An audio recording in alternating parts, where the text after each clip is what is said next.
Hello, friends, and welcome to this Lenten reflection given on Monday of the second week of Lent. Presented and produced by myself, Father Tom Casey, SMA, of SMA Media Centre in Dola. The Gospel of today is from Luke chapter 6, verses 36 to 38, and I quote some of it. "Stop judging, and you will not be judged. Stop condemning, and you will not be condemned." End of quote. What is judging? We are told by the experts that judging is forming an opinion about others. We say, he is good, he is bad, he is clever, he has done wrong. All these are forms of judgment, and the Lord seems to be condemning all of these. Yet, we know, sometimes, we need to form an opinion about a person, if we should become friends of that person or not. Maybe I have heard stories about him or her, and they are not good. Therefore I make a judgment that I will keep away from that person. And this is being truly wise. If I invite that person, or he invites me for a night out, I know it will be a night of heavy drinking.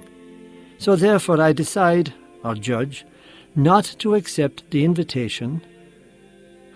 Now, really, what is wrong with that? Yes, I have judged a person as being a heavy drinker or even a drunkard, and I don't want to be part of that because I don't want to get drunk.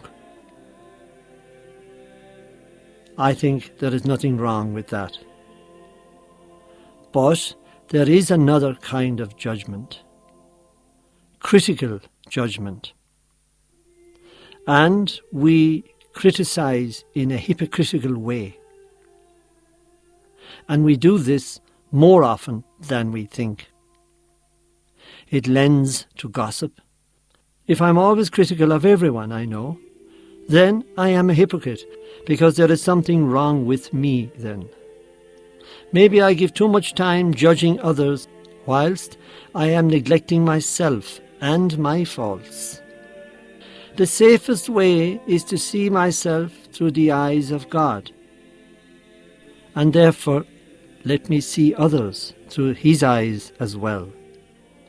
We can ascend to the vantage view of God if we are close to Him in prayer.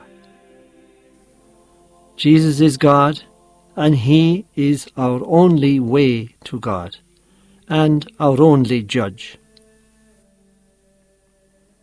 From the website called All About God, we find the following.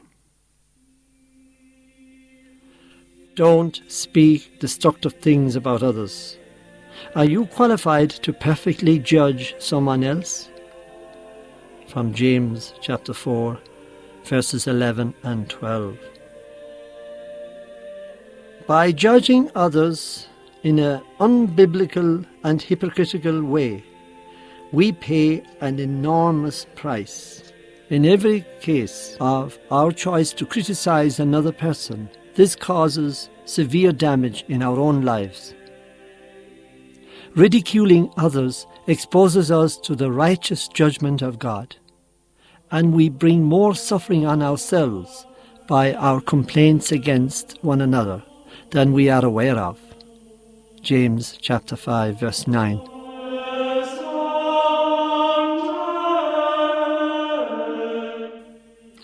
But there are occasions when judging is even necessary, particularly when a brother or sister in our congregation or family is doing something wrong. We are doing the judgment in a biblical sense, so as to bring about conversion and repentance and a change for the betterment of their lives.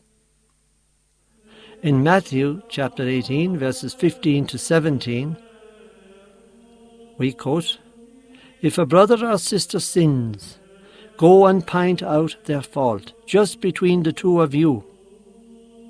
If they listen to you, you have won them over.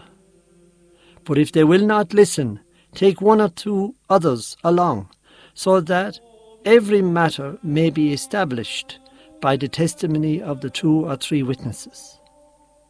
If they still refuse to listen, tell it to the church. And if they refuse to listen even to the church, treat them as you would a pagan or a tax collector." End of quote. The ultimate goal of confronting the person is to bring about repentance. In this sense, we are called to judge sin, always with the goal of repentance and reconciliation. And as St. Augustine says, love the sinner, hate the sin. This is also the feast of St. Francis of Rome. This was a young girl who grew up in Rome from a noble family and also was married off by her parents at the age of 13 to another noble family in Rome, Lorenzo de Ponziani. As Frances became acquainted with her in-laws, she found that the wife of her brother-in-law felt the same calling to the religious life that she did. After a terrible plague swept through Rome and left one of Frances's children dead, she began to turn again to charitable work.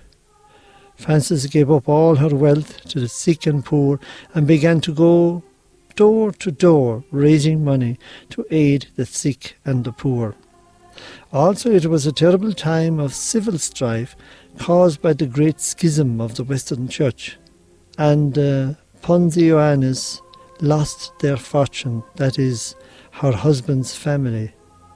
While living in part of her ruined palace, Frances shared her last resources with the suffering people. With Lorenzo's approval, that's her husband, she founded in 1425 the Oblates of Mary, a community that works for the sick and the poor. As Frances became more deeply involved in charitable work, she began to realize the great need for it in the world and began to seek permission from the Pope to form a charitable society of women to do this work. The women followed the ideals of the Benedictine order and carried out active charity and assistance to the poor. After setting up the foundation of this society, Frances continued to live with her husband until his death. After his death, Frances lived for the remainder of her life with the society that she formed. Frances died in 1440, and she said, "The angel has finished his work. He is beckoning me to follow." She was canonized by Pope Paul V in 1608 and is the patron of widows and motorists.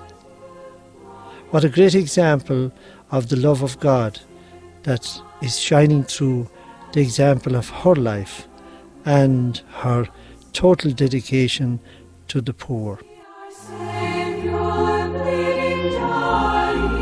And the predominant theme of today's Mass is "Do not judge, and you will not be judged." We have seen where it is right to judge for the sake of saving a soul and saving a sinner from imminent disaster and death for everlasting.